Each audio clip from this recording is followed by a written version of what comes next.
ANTI-ACTA, Anti-Counterfeiting Trade Agreement. The name is misleading. The original idea of ACTA is to internationally protect intellectual property. It's supposed to help prevent product and trademark counterfeiting, like fake copies of expensive goods, misusing trademarks, like using a well-known car brand on tampons, for example making General Motors tampons. It will safeguard research investments in development of products, e.g. medical patents or pharmaceutical products. It's also supposed to support artists and journalists and allow them to produce higher quality work and internationally harmonise copyright laws. Sounds great, doesn't it? But there's a twist.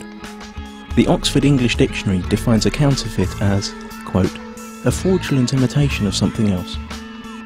But when a file is copied on the internet, it is exactly the same as the original, not an imitation, and it is not stolen since the original is not removed.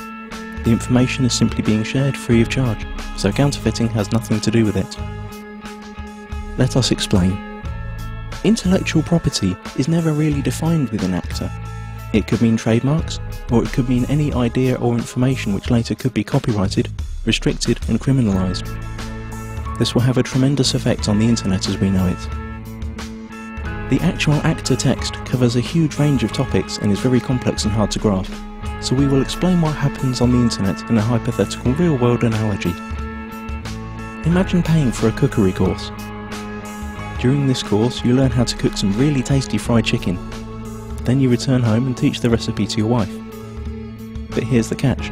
According to ACTA, you are now both criminals since you shared that information for free when only you had paid to learn it. The ACTA regulations are clear. When you're suspected of sharing copyrighted information, depending on the country you live in, then your access to any kind of courses will be blocked, you will be fined or sent directly to prison. But surely no one would find out that you'd shared the knowledge of the secret fried chicken in private at home. And you're right. Under current law, no one would. But ACTA deals with this through excessive surveillance. All your communication will be monitored, and not only yours. Your family, your friends will all be observed, just in case. But you don't need privacy, civil rights or liberties, because you have nothing to hide, do you? Now that you know the principle, let's see how it will be applied on the internet when ACTA comes into effect. You can imagine your internet connection like a conveyor belt running in two directions. Along the conveyor belt, packets of data are coming in and going out of your computer. Under ACTA, ISPs, the company you pay for access to the internet, will be forced to open up and inspect every single data package you send or receive to look for copyrighted information. Send or receive copyrighted info several times and you could be disconnected from the internet or face criminal charges. That means if you send an MP3 to your friend through an instant messenger, upload a video of a party which played copyrighted music, or quote a copyrighted newspaper article in an email, you're gone. That's it.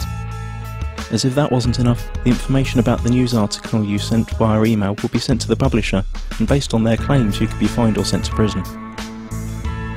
ISPs will also be required to constantly check that no copyrighted material or links to copyrighted material are found anywhere on their servers. This will be fatal for sites that hold any kind of user-generated content, like music, pictures or video. How could YouTube or Twitter work under a law like that? So the internet as we know it is on the brink of destruction. But at least you'd think that the money from all these lawsuits would benefit creative people. But musicians, writers, movie makers, journalists, software developers and researchers also lose, because they are now held by the same rules. Protected ideas now can't be reused, refined or developed any further.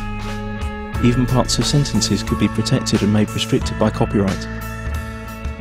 The whole agreement only benefits a small part of the industry, the so-called content mafia.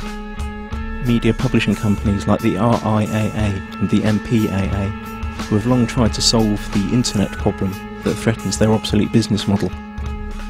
ACTA is the result of their lobbying within the governments that participate in the negotiations. Latest leaks indicate that techniques that bypass the planned content filter and blocking infrastructure will also be made illegal. And the worst thing? It's all done in secret. If you're European, it's even being done by people who haven't been elected by the public. You've already seen where this is heading on YouTube. Videos are unavailable in certain geographical areas. This obsessive copy protection is also a great tool for information suppression. Once all the internet filters and blocking techniques are in place, virtually all information tagged as copyright could be suppressed. Maybe your critical blog or Twitter account, or the video you made about rigged elections and environmental catastrophes, or even the pictures of your kittens. Okay, maybe not your kittens. Not unless you pasted a Coca-Cola logo onto their fur. This all sounds unbelievable for everyone who's had even a small glimpse of how the net works.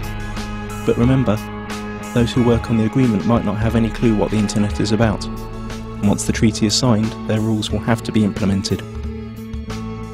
The consequences we have to deal with are internet censorship, restricted freedom of speech, loss of net neutrality due to the restrictions of the use of certain protocols, total surveillance of all your online activities, loss of freedoms and restriction of civil rights, punishment like losing your internet access, and we will gain nothing.